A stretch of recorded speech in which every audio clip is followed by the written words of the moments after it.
ਧੰਨ ਵਾਹਿਗੁਰੂ ਜੀਓ। ਰਾਗ ਗੌੜੀ ਪੰਥ ਨਿਹਾਰੈ ਕਾਮਨੀ। ਲੋਚਨ ਭਰੀ ਲੈ ਉਸਾਸਾ। ਉਰ ਨਾ ਭੀਜੈ ਪਗ ਨਾ ਖਿਸੈ। ਹਰ ਦਰਸ਼ਨ ਕੀ ਆਸਾ।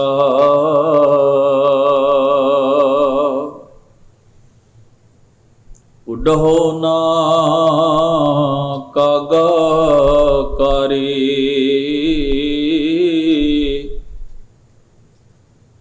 ਬੇਗ ਮਿਲੀ ਜੈ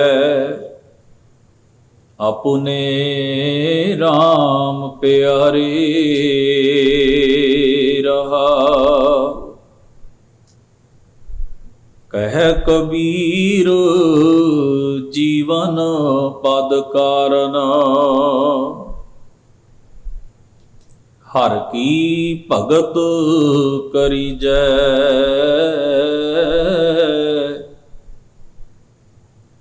ਏਕ ਆਧਾਰ ਨਾਮ ਨਾਰਾਇਣ। ਰਸਨਾ ਰਾਮ ਰਵੀਜੈ। ਕਹਿ ਕਬੀਰ ਜੀਵਨ ਪਦ ਕਾਰਨ। ਹਰ ਕੀ ਭਗਤ ਕਰੀਜੈ।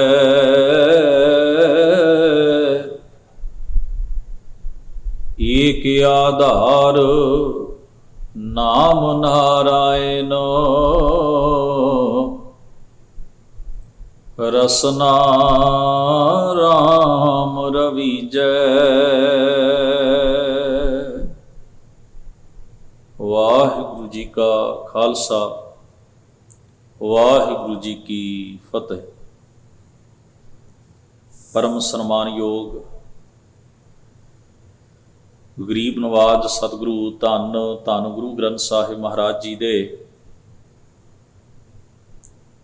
ਪਾਵਨ ਹਜ਼ੂਰ ਸਤਿਗੁਰਾਂ ਦੇ ਦਰਬਾਰ ਵਿੱਚ ਸੱਜ ਬੈਠੀ ਗੁਰੂ ਸਵਾਰੀ ਸਾਧ ਸੰਗਤ ਜੀਓ। ਅਕਾਲ ਪੁਰਖ ਵਾਹਿਗੁਰੂ ਜੀ ਨੇ ਅਪਾਰ ਬਖਸ਼ਿਸ਼ ਕਿਰਪਾ ਕੀਤੀ ਹੈ। ਸਤਿਗੁਰਾਂ ਦੀ ਮੁਬਾਰਕ ਸੁਹਬਤ ਵਿੱਚ ਸੱਜ ਕੇ ਬੜੇ ਪ੍ਰੇਮ ਸਤਿਕਾਰ ਨਾਲ ਆਪ ਜੀ ਨੇ ਗੁਰੂ ਦੇਵ ਦੀ ਅੰਮ੍ਰਿਤਮਈ ਪਾਵਨ ਬਾਣੀ ਦੇ ਪਾਠ ਅਤੇ ਕੀਰਤਨ ਗੁਰੂ ਸਵਾਰਿਆਂ ਪਾਸੋਂ ਸਰਵਣ ਕੀਤੇ ਹਨ। ਸਤਿਗੁਰੂ ਮਹਾਰਾਜ ਦੀ ਪਾਵਨ ਬਾਣੀ ਦੇ ਵਿੱਚੋਂ ਭਗਤ ਕਬੀਰ ਜੀ ਦੇ ਉਚਾਰਨ ਕੀਤੇ ਹੋਏ ਪਾਵਨ ਸ਼ਬਦ,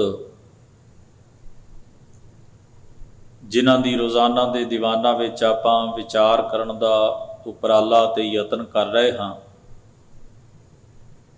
ਸੋ ਇਸੇ ਲੜੀ ਤਹਿਤ ਆਪ ਜੀ ਨੇ ਹੁਣੇ ਹੀ ਜਿਸ ਪਾਵਨ ਸ਼ਬਦ ਦਾ ਪਾਠ ਸਰਵਣ ਕੀਤਾ ਹੈ, ਧੰਨ ਗੁਰੂ ਗ੍ਰੰਥ ਸਾਹਿਬ ਜੀ ਦੇ ਅੰਕ ਨੰਬਰ 337 ਅਤੇ 38 ਉੱਪਰ ਇਹ ਪਾਵਨ ਸ਼ਬਦ ਰਾਗ ਗੌੜੀ ਦੇ ਵਿੱਚ ਭਗਤ ਕਬੀਰ ਜੀ ਦਾ ਉਚਾਰਨ ਕੀਤਾ ਹੋਇਆ ਦਰਜ ਹੈ। ਧੰਨ ਗੁਰੂ ਗ੍ਰੰਥ ਸਾਹਿਬ ਜੀ ਦੀ ਪਾਵਨ ਬਾਣੀ ਕਿਉਂਕਿ ਸਾਰੀ ਦੀ ਸਾਰੀ ਕਾਵਿ ਰੂਪ ਵਿੱਚ ਹੈ। ਕਵਿਤਾ ਦੇ ਵਿੱਚ ਮਨ ਦੀ ਕਿਸੇ ਭਾਵਨਾ ਨੂੰ, ਜਜ਼ਬਾਤ ਨੂੰ, ਕਿਸੇ ਫੀਲਿੰਗ ਨੂੰ ਬਿਆਨ ਕਰਨ ਦੀ ਬੜੀ ਬਿਹਤਰ ਵਿਧਾ, ਬੜੀ ਬਿਹਤਰ ਜੁਗਤ ਹੁੰਦੀ ਹੈ। ਕਾਵਿ ਦੇ ਜਿੱਥੇ ਬਾਹਰੀ ਅਰਥਾਂ ਨੂੰ ਮਨੁੱਖ ਨੇ ਸਮਝਣਾ ਹੁੰਦਾ ਹੈ, ਉੱਥੇ ਉਸ ਦੇ ਪਿੱਛੇ ਭਾਵ ਜਿਹੜਾ ਹੈ, ਜਿਹੜੀ ਫੀਲਿੰਗ ਹੈ, ਉਸ ਨੂੰ ਸਮਝਣਾ ਬੇਹੱਦ ਜ਼ਿਆਦਾ ਜ਼ਰੂਰੀ ਹੁੰਦਾ ਹੈ। ਅਸਲ ਅਰਥ ਉਸ ਫੀਲਿੰਗ ਦੇ ਵਿੱਚ ਹੈ, ਜਿਹੜੀ ਉਸ ਸ਼ਬਦ ਰਾਹੀਂ ਬਿਆਨ ਕੀਤੀ ਗਈ ਹੈ। ਸਤਿਗੁਰੂ ਸੱਚੇ ਪਾਤਸ਼ਾਹ ਜੀ ਨੇ ਜਿਸ ਭਾਵਨਾ, ਜਿਸ ਜਜ਼ਬਾਤ ਦੀ ਤਰਜਮਾਨੀ ਕਿਸੇ ਪੰਕਤੀ ਜਾਂ ਸ਼ਬਦ ਵਿੱਚ ਕੀਤੀ ਹੈ ਉਸ ਨੂੰ ਅਣਡਿੱਠ ਕਰਕੇ, ਅਣਗੌਲਿਆਂ ਕਰਕੇ ਸ਼ਬਦ ਦਾ ਸਹੀ ਅਰਥ ਸਮਝ ਵਿੱਚ ਨਹੀਂ ਆ ਸਕਦਾ। ਅਸੀਂ ਜਦੋਂ ਆਮ ਬੋਲ ਚਾਲ ਵਿੱਚ ਇੱਕ ਦੂਜੇ ਨਾਲ ਗੱਲ ਕਰਦੇ ਹਾਂ, ਕਈ ਵਾਰ ਕਿਸੇ ਦੀ ਗੱਲ ਸਾਨੂੰ ਉਸ ਰੂਪ ਵਿੱਚ ਸਮਝ ਨਹੀਂ ਆਉਂਦੀ ਜਿਸ ਭਾਵਨਾ ਨਾਲ ਅਗਲੇ ਨੇ ਕੋਈ ਗੱਲ ਕਹੀ ਹੋਵੇ, ਤੇ ਜਦੋਂ ਗੱਲ ਕਹਿਣ ਵਾਲੇ ਨੂੰ ਲੱਗੇ ਕਿ ਇਹ ਬੰਦਾ ਮੇਰੀ ਗੱਲ ਸਮਝ ਨਹੀਂ ਸਕਿਆ, ਤਾਂ ਉਹ ਕਹਿੰਦਾ ਜੀ ਤੁਸੀਂ ਮੇਰੀ ਗੱਲ ਸਮਝ ਨਹੀਂ ਸਕੇ, ਮੇਰਾ ਕਹਿਣ ਦਾ ਭਾਵ ਇਹ ਨਹੀਂ ਸੀ, ਕਹਿਣ ਦਾ ਮਤਲਬ ਇਹ ਸੀ। ਉਹ ਫਿਰ ਆਪਣੀ ਫੀਲਿੰਗ ਨੂੰ ਹੋਰ ਸ਼ਬਦਾਂ ਰਾਹੀਂ ਸਮਝਾਉਣ ਦਾ ਯਤਨ ਕਰਦਾ। ਬਹੁਤ ਸਾਰੇ ਬਚਨ ਆਪਾਂ ਸਾਰੇ ਹੀ ਰੋਜ਼ਾਨਾ ਇੱਕ ਦੂਜੇ ਨਾਲ ਸਾਂਝੇ ਕਰਦੇ ਹਾਂ, ਜਿਨ੍ਹਾਂ ਦੇ ਪਿਛਲੇ ਭਾਵ ਨੂੰ ਸਮਝਣ ਵਿੱਚ ਸਾਨੂੰ ਕੋਈ ਬਹੁਤੀ ਔਂਕੜ ਜਾਂ ਮੁਸ਼ਕਲ ਪੇਸ਼ ਨਹੀਂ ਆਉਂਦੀ। ਆਪਾਂ ਸਮਝਦੇ ਹਾਂ ਕੋਈ ਗੱਲ ਸਾਨੂੰ ਮਖੌਲ ਨਾਲ ਕੀਤੀ ਗਈ ਹੈ, ਕੋਈ ਗੱਲ ਸਾਨੂੰ ਗੁੱਸੇ ਨਾਲ ਕੀਤੀ ਗਈ ਹੈ, ਕੋਈ ਗੱਲ ਸਾਨੂੰ ਕਿਸੇ ਬੁਝਾਰਤ ਦੇ ਹਿਸਾਬ ਨਾਲ ਸਮਝਾਉਣ ਲਈ ਇਸ਼ਾਰੇ ਮਾਤਰ ਕੀਤੀ ਗਈ ਹੈ, ਕੋਈ ਗੱਲ ਕਿਸੇ ਨੂੰ ਅੱਗੇ ਦੱਸਣ ਵਾਸਤੇ ਸਾਨੂੰ ਕੇਵਲ ਸਮਝਾਈ ਜਾ ਰਹੀ ਹੈ। ਬਹੁਤ ਸਾਰੇ ਭਾਵ ਹੁੰਦੇ ਨੇ ਰੋਜ਼ਾਨਾ ਦੀਆਂ ਗੱਲਾਂ ਵਿੱਚ, ਜਿਹੜੇ ਅਸੀਂ ਇੱਕ ਦੂਜੇ ਨਾਲ ਸਾਂਝੇ ਕਰਦੇ ਹਾਂ। ਬੋਲੀ, ਭਾਸ਼ਾ, ਅੱਖਰ, ਸ਼ਬਦ, ਇਹ ਸਾਰੇ ਮਨ ਦੀ ਭਾਵਨਾ ਨੂੰ ਦੂਜੇ ਤੱਕ ਪਹੁੰਚਾਉਣ ਦਾ ਮਾਧਿਅਮ, ਸਾਧਨ ਨੇ, ਟੂਲ ਨੇ। ਸਤਿਗੁਰੂ ਦੀ ਪਾਵਨ ਬਾਣੀ ਦੇ ਵਿੱਚ ਬਹੁਤ ਸਾਰੇ ਐਸੇ ਸ਼ਬਦ ਨੇ, ਉਹਨਾਂ ਦੇ ਪਿਛਲੇ ਜਜ਼ਬਾਤ ਨੂੰ ਜੇ ਗੌਰ ਨਾਲ ਵਿਚਾਰੀਏ ਤਾਂ ਸ਼ਬਦ ਨੂੰ ਪੜ੍ਹਨ ਦਾ ਵੀ ਬੇਹੱਦ ਸਵਾਦ ਆਉਂਦਾ ਹੈ, ਉਸ ਨੂੰ ਗਾਉਣ ਦਾ ਵੀ ਆਨੰਦ ਆਉਂਦਾ ਹੈ, ਤੇ ਉਸ ਨੂੰ ਸਮਝਣ ਵਿੱਚ ਵੀ ਆਸਾਨੀ ਹੁੰਦੀ ਹੈ।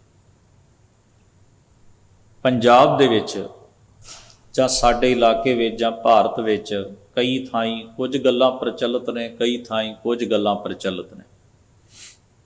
ਬਨੇਰੇ ਉੱਤੇ ਆ ਕੇ, ਕੋਠੇ ਦੇ ਮਕਾਨ ਦੇ ਬਨੇਰੇ ਉੱਤੇ ਆ ਕੇ ਕਾਂ ਬੈਠਦਾ ਹੈ। ਕਾਂ ਜਦੋਂ ਬੋਲਦਾ ਹੈ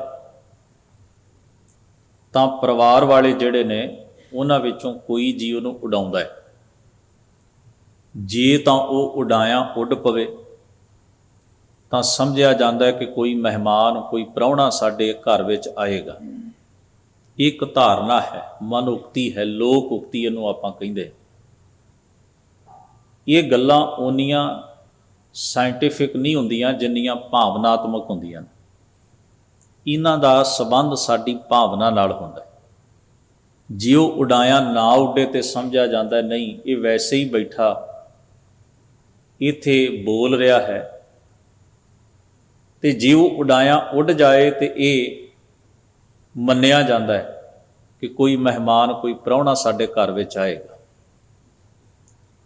ਇੱਕ ਹੋਰ ਹੈ, ਜ਼ਮੀਨ ਉੱਤੇ ਲਕੀਰਾਂ ਵਾਹ ਕੇ ਔਂਸੀ ਪਾਈ ਜਾਂਦੀ ਸੀ। ਉਹਨੂੰ ਇੱਕ ਖੇਡ ਕਹਿ ਲਓ। ਜੇ ਤਾਂ ਉਹਦੇ ਵਿੱਚੋਂ ਰਾਹ ਲੱਭ ਜਾਏ ਤੇ ਕਿਹਾ ਜਾਂਦਾ ਸੀ ਕੋਈ ਮਹਿਮਾਨ ਆਏਗਾ, ਇੱਕ ਲੋਕ ਉਕਤੀ। ਜੇ ਨਾ ਰਾਹ ਲੱਭੇ ਤੇ ਸਮਝਿਆ ਜਾਂਦਾ ਸੀ ਨਹੀਂ, ਮਹਿਮਾਨ ਨਹੀਂ ਆਏਗਾ।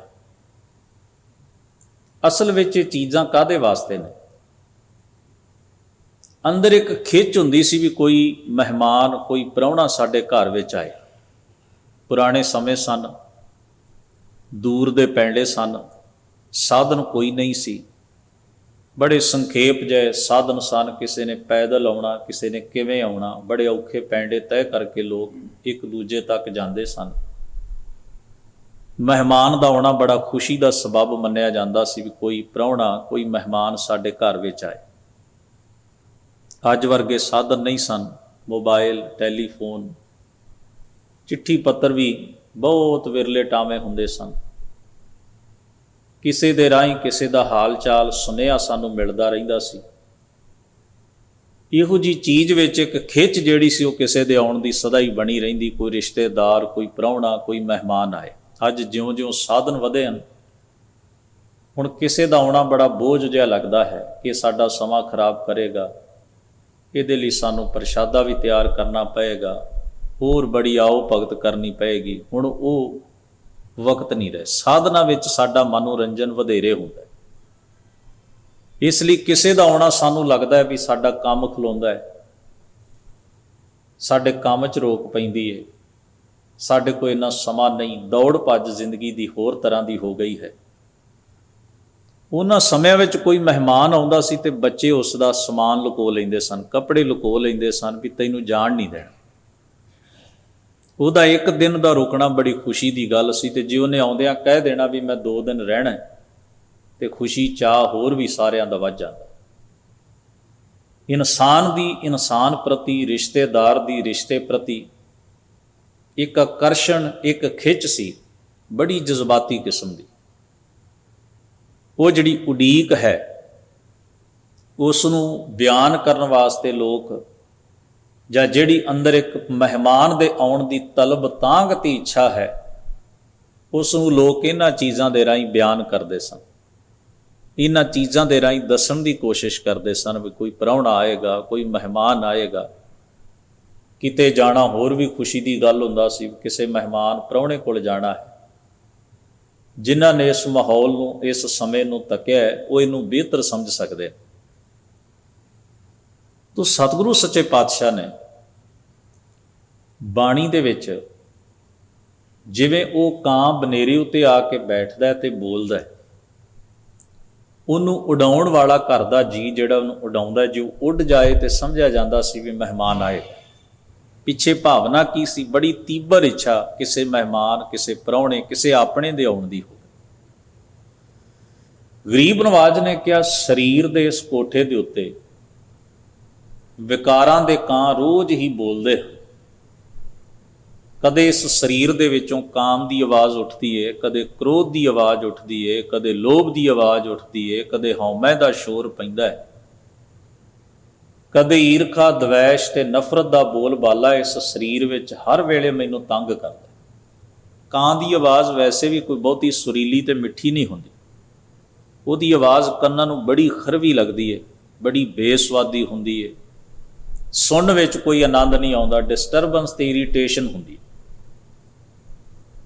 ਕਿਉਂਕਿ ਉਹਦੀ ਆਵਾਜ਼ ਵਿੱਚ ਮਿਠਾਸ ਨਹੀਂ। ਸਤਿਗੁਰੂ ਨੇ ਬਾਣੀ ਵਿੱਚ ਵਿਕਾਰਾਂ ਨੂੰ, ਮੰਦੀਆਂ ਵਾਸ਼ਨਾਵਾਂ ਨੂੰ ਕਾਵਾਂ ਦਾ ਰੁਤਬਾ ਦਿੱਤਾ ਹੈ। ਕਾਂ ਗੰਦਗੀ 'ਚ ਮੂੰਹ ਮਾਰਦਾ ਹੈ ਤੇ ਬੜੀ ਖਰਵੀ ਆਵਾਜ਼ ਕੱਢਦਾ ਹੈ, ਰੰਗ ਦਾ ਵੀ ਕਾਲਾ ਹੈ। ਸਤਿਗੁਰੂ ਨੇ ਆਖਿਆ ਵੀ ਇਸੇ ਤਰ੍ਹਾਂ ਜਿਹੜੇ ਵਿਕਾਰ ਨੇ ਉਹ ਸਾਡੇ ਅੰਦਰ ਸ਼ੋਰ ਸ਼ਰਾਬਾ ਕਰ। ਵਿਕਾਰਾਂ ਦਾ ਜਿਹੜਾ ਚਸਕਾ ਹੈ ਉਹ ਕੋਈ ਬਹੁਤਾ ਸਵਾਦਲਾ ਨਹੀਂ ਹੈ, ਆਨੰਦਦਾਇਕ ਨਹੀਂ ਹੈ। ਕ੍ਰੋਧ ਸਾਨੂੰ ਬਹੁਤ ਕੁਝ ਜੀਵਨ ਦੇ ਵਿੱਚ ਮੁਸ਼ਕਿਲਾਂ ਵਿੱਚ ਪਾ ਦਿੰਦਾ। ਇੱਕ ਘੜੀ ਦਾ ਕ੍ਰੋਧ ਸਾਨੂੰ ਸਾਰੀ ਜ਼ਿੰਦਗੀ ਪਛਤਾਵੇ ਵਿੱਚ ਸੁੱਟ ਦਿੰਦਾ। ਹੰਕਾਰ ਜਿਹੜਾ ਉਹ ਸਾਨੂੰ ਬਾਰ-ਬਾਰ ਆਪਣੇ ਆਪ ਵਿੱਚ ਗਾਲਦਾ ਤੇ ਸਾੜਦਾ ਰਹਿੰਦਾ। ਵੱਡੇ ਵੱਡੇ ਹੰਕਾਰੀਆ ਨਾਨਕ ਗਰਭ ਗਲੇ। ਈਰਖਾ ਦਵੈਸ਼ ਸਾਡੇ ਅੰਦਰ ਨੂੰ ਖੁਦ ਨੂੰ ਤਪਾਉਂਦੀ ਤੇ ਦੁਖੀ ਕਰਦੀ ਰਹਿੰਦੀ ਹੈ। ਹਜ਼ੂਰ ਨੇ ਆਖੇ ਕੋਈ ਬਹੁਤੀਆਂ ਆਨੰਦਦਾਇਕ ਚੀਜ਼ਾਂ ਨਹੀਂ ਹਨ, ਬਸ ਇੱਕ ਚਸਕਾ ਹੈ, ਇੱਕ ਨਸ਼ਾ ਹੈ, ਇੱਕ ਆਦਤ ਹੈ, ਇੱਕ ਬਿਮਾਰੀ ਹੈ ਜਿਹੜੀ ਸਾਨੂੰ ਲੱਗ ਜਾਂਦੀ ਹੈ। ਜਿਵੇਂ ਸਰੀਰ ਨੂੰ ਰੋਗ ਲੱਗਦਾ ਉਵੇਂ ਸਾਡੇ ਅੰਦਰ ਨੂੰ ਰੋਗ ਲੱਗਦਾ। ਸਤਿਗੁਰੂ ਨੇ ਆਖਿਆ ਉਹ ਪਿਆਰਾ ਪਰਮੇਸ਼ਰ ਹਿਰਦੇ ਵਿੱਚ ਤਾਂ ਆ ਕੇ ਵਸੇਗਾ ਜੇ ਇਹ ਉੱਡ ਜਾਣ ਤਾਂ, ਜੇ ਇਹਨਾਂ ਦਾ ਪ੍ਰਭਾਵ ਜੀਵਨ ਵਿੱਚੋਂ ਖਤਮ ਹੋ ਜਾਏ, ਵਿਕਾਰਾਂ ਤੋਂ ਹਿਰਦਾ ਸੁੰਝਾ ਹੋ ਜਾਏ, ਸਾਫ਼ ਹੋ ਜਾਏ, ਤੇ ਪਰਮੇਸ਼ਰ ਵਾਹਿਗੁਰੂ ਤਾਂ ਆ ਕੇ ਹਿਰਦੇ ਵਿੱਚ ਵਸ ਸਕਦਾ। ਇੱਕ ਸ਼ਬਦ ਹੈ ਭਗਤ ਕਬੀਰ ਸਾਹਿਬ ਜੀ ਦਾ ਸੂਹੀ ਰਾਗ ਵਿੱਚ, ਥਰ ਹਰ ਕੰਪੈ ਬਾਲਾ ਜੀਓ। ਬਾਲਾ ਸ਼ਬਦ ਦਾ ਅਰਥ ਹੁੰਦਾ ਹੈ ਅਣਜਾਣ। ਜਿਵੇਂ ਬੱਚਾ ਅਣਜਾਣ ਹੁੰਦਾ ਨਾ, ਬੇਸਮਝ ਹੁੰਦਾ। ਕਹਿੰਦੇ ਮੇਰੀ ਜਿੰਦ ਅਣਜਾਣ ਹੈ, ਉਹਨੂੰ ਕੋਈ ਖਬਰ ਨਹੀਂ, ਮੇਰੇ ਵਜੂਦ ਵਿੱਚ ਕੋਈ ਗਿਆਨ ਦਾ ਪ੍ਰਕਾਸ਼ ਨਹੀਂ, ਮੈਂ ਬਸ ਅਗਿਆਨਤਾ ਢੋ ਰਿਹਾ, ਬੇਸਮਝੀ ਦਾ ਹਨੇਰਾ ਢੋ ਰਿਹਾ, ਤੇ ਮੇਰੇ ਅੰਦਰ ਇੱਕ ਅਜੀਬ ਕਿਸਮ ਦੀ ਘਬਰਾਹਟ ਹੈ। ਅਗਿਆਨਤਾ ਕਾਰਨ ਮੈਂ ਘਬਰਾਇਆ ਹੋਇਆ ਕਿ ਮੈਨੂੰ ਤਾਂ ਕੁਝ ਵੀ ਨਹੀਂ ਪਤਾ। ਮੈਂ ਕਦੇ ਸੋਚਿਆ ਹੀ ਨਹੀਂ ਕਿ ਮੇਰੇ ਮਾਲਕ ਨੂੰ, ਪਰਮੇਸ਼ਰ ਨੂੰ ਮੇਰਾ ਕਿਹੜਾ ਕਰਮ ਚੰਗਾ ਲੱਗੇਗਾ। ਮੈਂ ਤਾਂ ਇਹੀ ਸੋਚਿਆ ਵੀ ਲੋਕਾਂ ਨੂੰ ਮੇਰਾ ਕਿਹੜਾ ਕੰਮ ਚੰਗਾ ਲੱਗੇਗਾ। ਫਲਾਂ ਬੰਦਾ ਨਾ ਰੁੱਸ ਜਾਏ, ਫਲਾਂ ਨਾ ਰੁੱਸ ਜਾਏ, ਫਲਾਂ ਨੂੰ ਮਨਾ ਲਵਾਂ, ਢਮਕਾਣੇ ਨੂੰ ਮਨਾ ਲਵਾਂ। ਸਾਰੀ ਜ਼ਿੰਦਗੀ ਲੋਕਾਂ ਦੇ ਕਦਮ ਹੀ ਫੜਦੇ ਹਾਂ ਅਸੀਂ, ਲੋਕਾਂ ਦੀ ਚਿੰਤਾ ਕਰਦੇ ਹਾਂ। ਜਿਹੋ ਜਿਹਾ ਅਗਲਾ ਹੋਵੇ ਉਹੋ ਜਿਹਾ ਬਣਨ ਦੀ ਕੋਸ਼ਿਸ਼ ਕਰਦੇ ਹਾਂ ਵੀ ਇਹ ਗੁੱਸੇ ਨਾ ਹੋ ਜਾਏ। ਉਹ ਗਲਤ ਹੈ ਤੇ ਗਲਤ ਬਣ ਜਾਓ, ਸਹੀ ਹੈ ਤੇ ਸਹੀ ਬਣ ਜਾਓ। ਲੋਕਾਂ ਮੁਤਾਬਕ ਢਲਦੇ ਰਹਿੰਦੇ, ਲੋਕ ਖੁਸ਼ ਹੋ ਜਾਣ, ਫਿਰ ਵੀ ਨਹੀਂ ਹੁੰਦੇ। ਤੁਸੀਂ 2 ਨੂੰ ਮਨਾਉਂਦੇ ਹੋ, 4 ਰੁੱਸਦੇ ਨੇ, 4 ਦੇ ਪਿੱਛੇ ਦੌੜਦੇ ਹੋ, 6 ਰੁੱਸਦੇ ਨੇ। ਸਾਰੀ ਜ਼ਿੰਦਗੀ ਬੰਦਾ ਇਸੇ ਦੌੜ ਵਿੱਚ ਕੱਢ ਦਿੰਦਾ। ਇਹ ਬੜੀ ਅਜੀਬ ਕਿਸਮ ਦੀ ਦੌੜ ਹੈ, ਦੁਨੀਆ ਨੂੰ ਰਜਾਉਣਾ। ਹਜ਼ੂਰ ਨੇ ਹਾਲਾਂਕਿ ਬਾਣੀ 'ਚ ਕਿਹਾ, ਲੋਕ ਪਤੀੜੈ ਕਛੂ ਨਾ ਹੋਵੇ, ਕੁਝ ਨਹੀਂ ਬਣਨਾ। ਜੇ 4 ਲੋਕ ਤੇਰੇ ਆ ਕੇ ਨਾਅਰਾ ਵੀ ਮਾਰ ਦੇਣਗੇ, ਕੀ ਹੋ ਜਾਏਗਾ? ਕਿੱਥੇ ਨੇ ਉਹ ਬਾਦਸ਼ਾਹ, ਕਿੱਥੇ ਨੇ ਉਹ ਲੋਕ ਜਿਨ੍ਹਾਂ ਦੇ ਅੱਗੇ ਦੁਨੀਆ ਸਲਾਮਾਂ ਕਰਦੀ ਸੀ? ਕੋਈ ਨਾਂ ਲੈਂਦਾ ਉਹਨਾਂ ਦਾ? ਇਹ ਬਸ ਇੱਕ ਖੇਡ ਹੈ, ਵਿਖਾਵਾ ਹੈ। ਇਸ ਲਈ ਤੂੰ ਆਪਣੇ ਆਪ ਨੂੰ ਤਸੱਲੀ ਵਿੱਚ ਰੱਖ, ਬਜਾਏ ਦੇ ਕਿ ਤੂੰ ਲੋਕ ਲਾਜ ਦੇ ਲਈ ਆਪਣਾ ਜੀਵਨ ਤਬਾਹ ਕਰੇ। ਆਪਣੇ ਆਪ ਹੀ ਤਸੱਲੀ ਰੱਖ, ਫਿਰ ਕੀ ਹੋਏਗਾ? ਤੂੰ ਗਰੀਬ ਨਵਾਜ ਮਹਾਰਾਜ ਨੇ ਆਖਿਆ ਵੀ ਅਸੀਂ ਇਹ ਕਦੇ ਨਹੀਂ ਸੋਚਦੇ ਮਾਲਕ ਜਾਂ ਗੁਰੂ ਕਿਸ ਚੀਜ਼ ਉੱਤੇ ਮੇਰਾ ਕਿਹੜਾ ਕਰਮ ਉਹਨੂੰ ਪਸੰਦ, ਮੈਂ ਉਹ ਕੰਮ ਕਰਾਂ ਜਿਹੜਾ ਉਹਨੂੰ ਪਸੰਦ ਆਏ, ਉਹਦਾ ਪਸੰਦੀਦਾ ਅਮਲ ਕਮਾਵਾਂ, ਚੰਗਾ ਅਮਲ ਕਮਾਵਾਂ। ਮੈਨੂੰ ਇਸ ਗੱਲ ਦਾ ਕੋਈ ਖਬਰ ਨਹੀਂ, ਅਣਜਾਣ ਹੈ, ਇਸ ਬਾਰੇ ਕੋਈ ਸੋਚਿਆ ਹੀ ਨਹੀਂ। ਇਸ ਕਰਕੇ ਕਹਿੰਦੇ ਜਦੋਂ ਮੈਂ ਖਿਆਲ ਕੀਤਾ ਤਾਂ ਮੇਰਾ ਮਨ ਘਬਰਾ ਉੱਠਿਆ, ਅੰਦਰ ਘਬਰਾਹਟ ਪੈਦਾ ਹੋ ਗਈ। ਹਰ ਹਰ ਕੰਪੈ ਬਾਲਾ ਜੀਓ, ਕਿਆ ਜਾਣਾ ਕਿਆ ਕਰਸੀ ਪੀਓ। ਮੈਂ ਨਹੀਂ ਜਾਣਦਾ ਹੁਣ ਮੇਰੇ ਨਾਲ ਸਲੂਕ ਉਹ ਕੀ ਕਰੇਗਾ, ਕਿਉਂਕਿ ਉਹਦੀ ਚੰਗਿਆਈ ਲਈ, ਉਹਦੀ ਖੁਸ਼ੀ ਲਈ ਤੇ ਕੋਈ ਕੰਮ ਹੀ ਨਹੀਂ ਨਾ ਕੀਤਾ ਜ਼ਿੰਦਗੀ 'ਚ, ਲੋਕਾਂ ਲਈ ਕੀਤਾ। ਹੁਣ ਮੈਨੂੰ ਡਰ ਰਿਹਾ ਵੀ ਜਦੋਂ ਉਹਦੇ ਚੰਗੇ ਲੱਗਣ ਵਾਲਾ ਕੋਈ ਕਾਰਜ ਨਹੀਂ ਕੀਤਾ ਜਿਹਦੇ ਨਾਲ ਉਹਦੀ ਬਖਸ਼ਿਸ਼ ਤੇ ਖੁਸ਼ੀ ਹਾਸਲ ਹੋਵੇ, ਮੇਰੇ ਨਾਲ ਕੀ ਸਲੂਕ ਹੋਏਗਾ? ਹੁਣ ਕੀ ਬਣੇਗਾ ਮੇਰਾ? ਕੀ ਰਿਜ਼ਲਟ ਆਏਗਾ? ਕੀ ਨਤੀਜਾ ਨਿਕਲੇਗਾ? ਕੀ ਫਲ ਮਿਲੇਗਾ? ਫਿਰ ਫਰਮਾਉਂਦੇ ਹਨ, ਰਾਤ ਗਈ ਮਤ ਦਿਨ ਪੀ ਜਾਏ, ਭਵਰ ਗਏ ਬੱਗ ਬੈਠੇ ਆਏ। ਉਮਰ ਲੰਘ ਗਈ, ਚਿੱਟੇ ਵਾਲਾਂ ਤੋਂ, ਕਾਲੇ ਵਾਲਾਂ ਤੋਂ ਚਿੱਟੇ ਵਾਲ ਹੋ ਗਏ, ਮਾਨੋ ਰਾਤ ਗੁਜ਼ਰ ਗਈ ਹੈ, ਦਿਨ ਵੀ ਲੰਘ ਗਿਆ ਹੈ। ਯਾਨੀ ਕਿ ਸਮਾਂ ਬਤੀਤ ਹੋ ਗਿਆ, ਬੜਾ ਲੰਮਾ ਸਮਾਂ ਜ਼ਿੰਦਗੀ ਦਾ ਵੱਡਾ ਹਿੱਸਾ ਗੁਜ਼ਰ ਗਿਆ, ਪਰ ਇਹ ਖਿਆਲ ਨਹੀਂ ਆਇਆ। ਬੜੇ ਖਿਆਲ ਆਏ ਮਨ ਵਿੱਚ, ਬੜੇ ਗਏ, ਪਰ ਇਹ ਬੜਾ ਜ਼ਰੂਰੀ ਖਿਆਲ ਸੀ ਜਿਹੜਾ ਕਦੇ ਨਹੀਂ ਆਇਆ। ਹੰਸ ਚੱਲਿਆ ਕਾਇਆ ਕੁਮਲਾਨੀ, ਭੌਰ ਅੰਦਰੋਂ ਉਡਾਰੀ ਮਾਰ ਜਾਂਦਾ ਹੈ, ਸਰੀਰ ਕੁਮਲਾ ਜਾਂਦਾ ਹੈ, ਖਿੜਿਆ ਹੋਇਆ ਸਰੀਰ ਜਿਹੜਾ ਮਿੱਟੀ ਹੋ ਜਾਂਦਾ। ਇਹ ਵੀ ਉਹਨਾਂ ਨੇ ਲਿਖਿਆ, ਕਾਚੈ ਕਰਵੈ ਰਹਿ ਨਾ ਪਾਣੀ। ਸਰੀਰ ਰੂਪੀ ਕੱਚੇ ਭਾਂਡੇ 'ਚ ਸਾਹਾਂ ਦਾ ਪਾਣੀ ਅਖੀਰ ਰਹਿਣਾ ਨਹੀਂ, ਇਹਨੇ ਖਾਲੀ ਹੋ ਜਾਣਾ। ਇੱਕ ਬਚਨ ਜਿਹੜਾ ਅੱਗੇ ਜਾ ਕੇ ਉਹਨਾਂ ਨੇ ਲਿਖਿਆ, ਕੁਆਰ ਕੰਨਿਆ ਜੈਸੇ ਕਰਤ ਸ਼ਿੰਗਾਰਾ, ਕਿਉਂ ਰਲੀਆਂ ਮਾਨੇ ਬਾਝ ਪਤਾਰਾ। ਇਹ ਕੁਆਰੀ ਕੰਨਿਆ ਸ਼ਿੰਗਾਰ ਕਰਦੀ ਹੈ।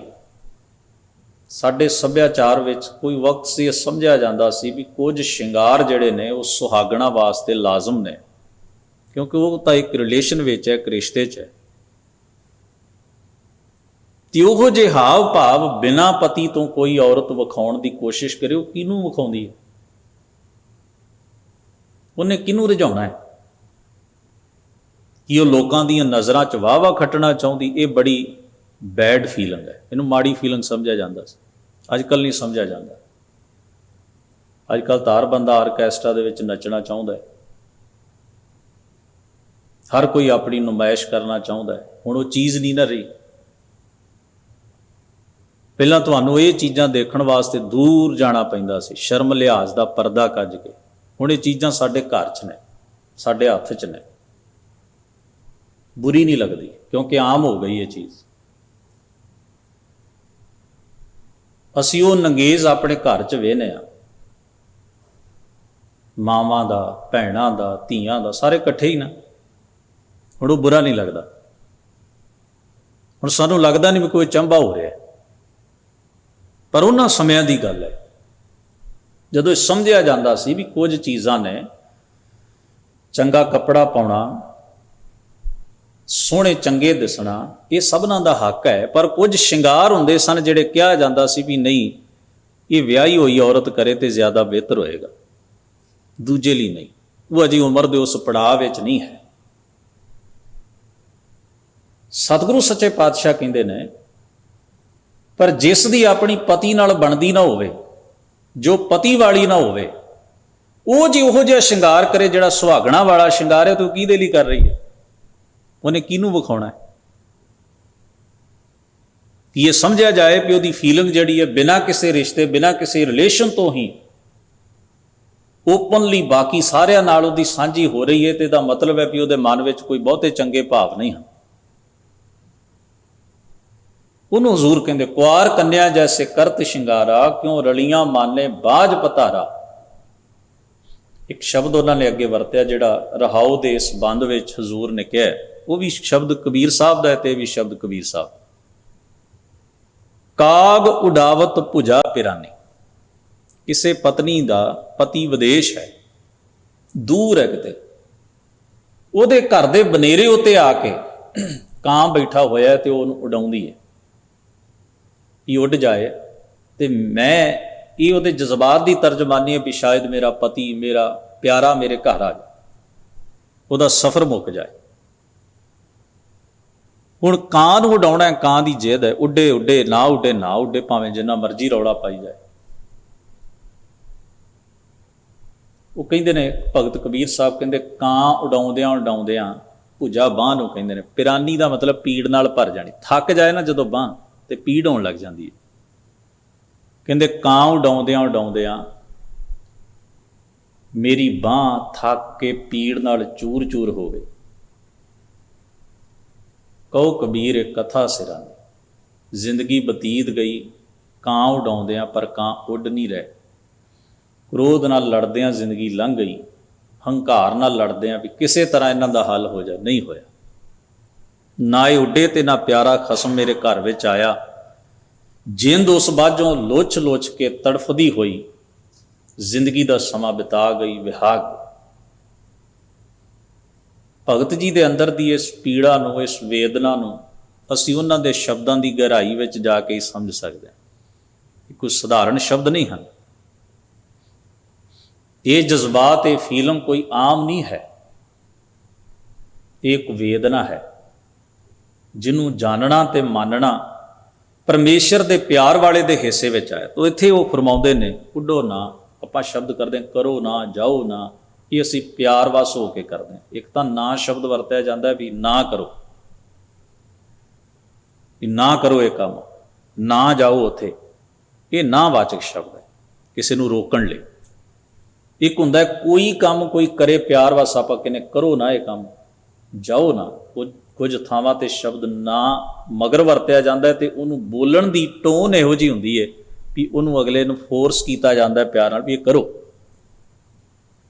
ਤਾਂ ਉਸ ਭਾਵ ਵਿੱਚ ਹੈ ਸ਼ਬਦ ਉੱਡੋ ਨਾ। ਹੇ ਕਾਗੋ, ਹੇ ਵਿਕਾਰੋ, ਉੱਡ ਜਾਓ ਨਾ, ਹੁਣ ਛੱਡ ਦਿਓ ਖਹਿੜਾ, ਤਾਂ ਕਿ ਵਿਧ ਬਣ ਜਾਏ ਵੀ ਪਿਆਰਾ ਖਸਮ ਮੇਰੇ ਹਿਰਦੇ ਘਰ ਵਿੱਚ ਆ ਕੇ ਟਿਕ ਜਾਏ। ਹੇ ਕਾਲੇ ਕਾਮੋ, ਉੱਡ ਜਾਓ।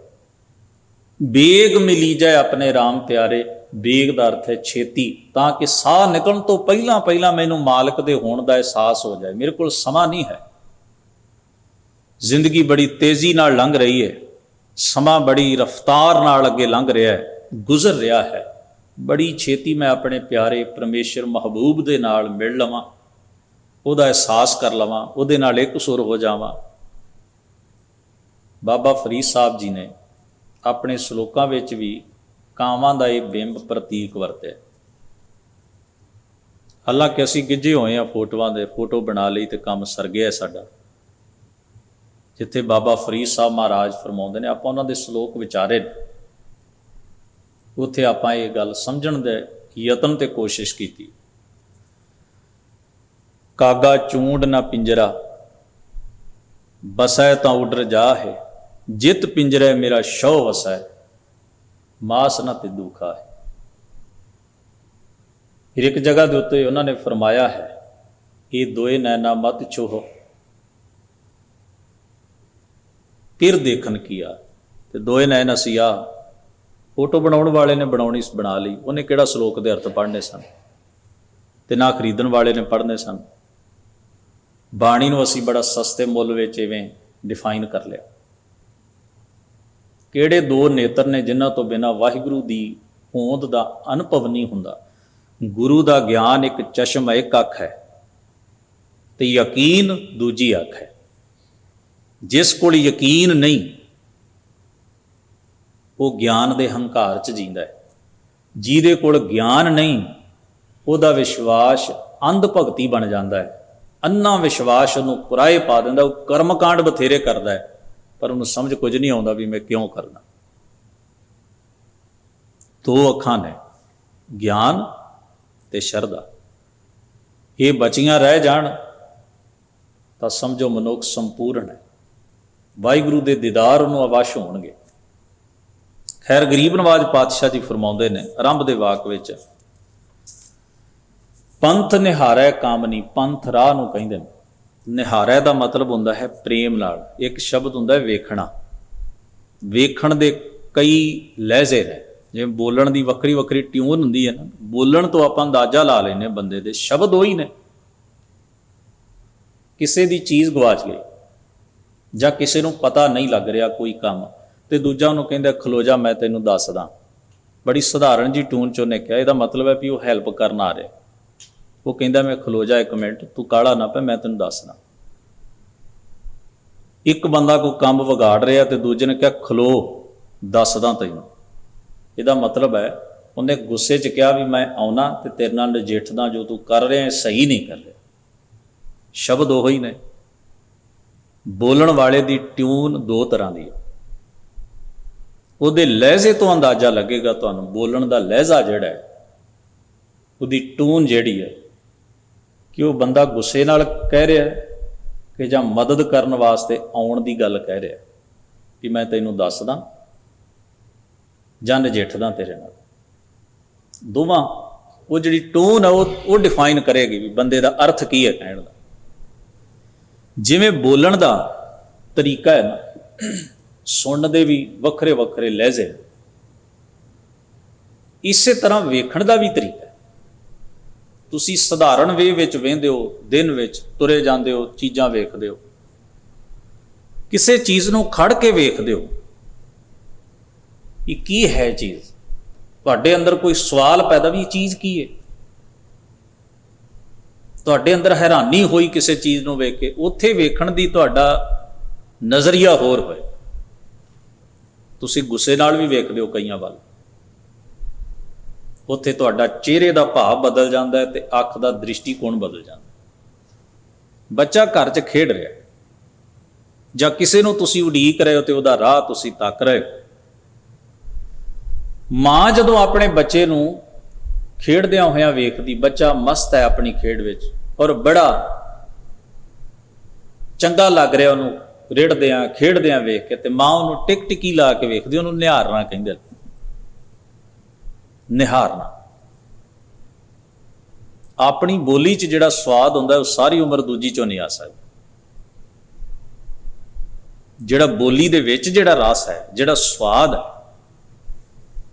ਉਹ ਸਾਰੀ ਉਮਰ ਨਹੀਂ ਆ ਸਕਦਾ ਜੇ ਅਸੀਂ ਉਸ ਬੋਲੀ ਦੀ ਪਿਛਲੀ ਭਾਵਨਾ ਨੂੰ ਜਾਂ ਫੀਲਿੰਗ ਨੂੰ ਕੈਚ ਨਾ ਕਰੀਏ।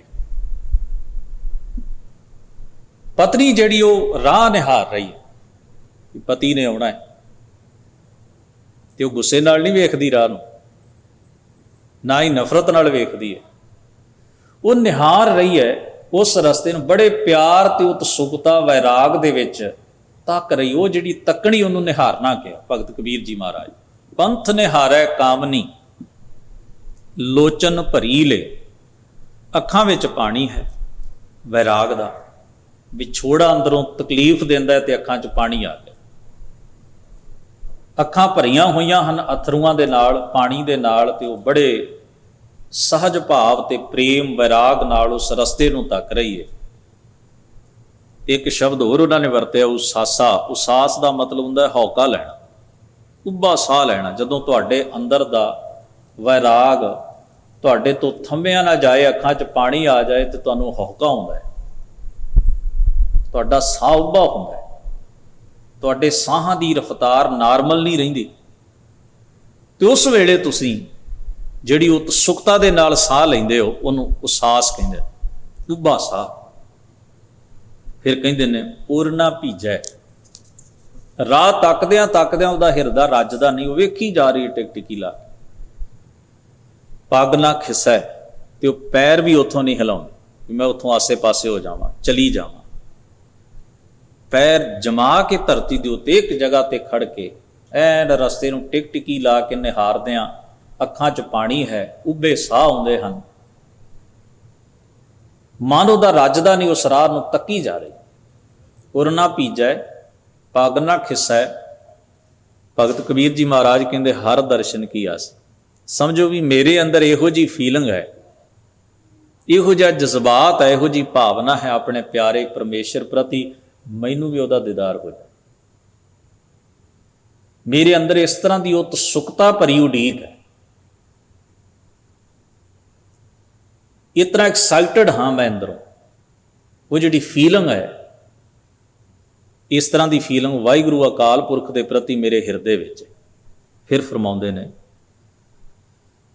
ਕਹਿ ਕਬੀਰ ਜੀਵਨ ਪਦ ਕਰਮ। ਪੁੱਛਿਆ ਕਬੀਰ ਜੀ ਮਹਾਰਾਜ, ਇੰਨੀ ਉਤਸੁਕਤਾ, ਇੰਨੀ ਤੀਬਰ ਭਾਵਨਾ, ਉਡੀਕ ਤੁਸੀਂ ਕਾਹਦੇ ਲਈ ਕਰਦੇ ਹੋ? ਕਹਿੰਦੇ ਨੇ ਕਹਿ ਕਬੀਰ ਜੀਵਨ ਪਦ ਕਰ, ਜੀਵਨ ਦੇ ਉੱਚੇ ਰੁਤਬੇ ਲਈ। ਮੇਰੀ ਜ਼ਿੰਦਗੀ ਦਾ ਇੱਕ ਰੁਤਬਾ ਬਣ ਜਾਏ, ਮੇਰੀ ਜ਼ਿੰਦਗੀ ਦਾ ਇੱਕ ਆਨੰਦ ਖੇੜਾ ਬਣ ਜਾਏ, ਉਹ ਉੱਚੇ ਰੁਤਬੇ ਦਾ ਜਿਹੜਾ ਜੀਵਨ ਹੈ ਉਹਦੇ ਲਈ ਮੈਂ ਇੰਨਾ ਉਤਸੁਕ ਹਾਂ ਵੀ ਵਾਹਿਗੁਰੂ ਦੇ ਮਿਲਾਪ ਤੋਂ ਬਿਨਾਂ ਉਹ ਰੁਤਬਾ ਜੀਵਨ ਨੂੰ ਹਾਸਲ ਨਹੀਂ ਹੁੰਦਾ। ਹਰ ਕੀ ਭਗਤ ਕਰੀ ਜਾਏ। ਇਸ ਲਈ ਮੈਂ ਕਹਿੰਦਾ ਭਾਈ, ਵਾਹਿਗੁਰੂ ਦੀ ਇਬਾਦਤ, ਪਰਮੇਸ਼ਰ ਦੀ ਯਾਦ ਵਿੱਚ ਜੁੜੋ। ਏਕ ਆਧਾਰ ਨਾਮ ਨਾਰਾਇਣ। हे ਵਾਹਿਗੁਰੂ, ਮੈਂ ਤੇਰੇ ਅੱਗੇ ਬਿਨੈ ਕਰਦਾ, ਨਾਰਾਇਣ ਸਰਵ ਵਿਆਪਕ ਵਾਹਿਗੁਰੂ ਦਾ, ਜੋ ਸਾਰੇ ਨਰਾਂ ਦਾ, ਸਾਰੇ ਜੀਵਾਂ ਦਾ ਮਾਲਕ ਤੇ ਖਸਮ ਹੈ, ਉਹਦੇ ਨਾਮ ਦਾ ਇੱਕੋ ਇੱਕ ਆਸਰਾ ਮੈਨੂੰ ਬਖਸ਼ ਦਿਓ। ਰਸਨਾ ਰਾਮ ਰਵੀਜੈ। ਮੈਂ ਆਪਣੀ ਰਸਨਾ, ਆਪਣੀ ਜ਼ਬਾਨ ਦੇ ਨਾਲ, ਆਪਣੀ ਜੀਭ ਦੇ ਨਾਲ ਉਸ ਸਰਵ ਵਿਆਪਕ ਅਕਾਲ ਪੁਰਖ ਵਾਹਿਗੁਰੂ ਜੀ ਦਾ ਨਾਮ ਜਪਾਂ, ਉਹਦੀ ਯਾਦ ਵਿੱਚ ਜੁੜਾਂ, ਉਹਦੇ ਗੁਣਾਂ ਦਾ ਵਿਚਾਰ ਕਰਾਂ। ਸਾਹਿਬ ਕਿਰਪਾ ਕਰਨ, ਸ਼ਬਦ ਦਾ ਉਪਦੇਸ਼ ਸਾਡੇ ਸਭਨਾਂ ਦੇ ਮਨ ਹਿਰਦਿਆਂ 'ਚ ਵਸੇ, ਗਰੀਬ ਨਵਾਜ ਹੋਈਆਂ ਭੁੱਲਾਂ ਦੀ ਖਿਮਾ ਬਖਸ਼ਣ। ਫਤਿਹ ਸਾਂਝੀ ਕਰੋ। ਵਾਹਿਗੁਰੂ ਜੀ ਕਾ ਖਾਲਸਾ, ਵਾਹਿਗੁਰੂ ਜੀ ਕੀ ਫਤਿਹ।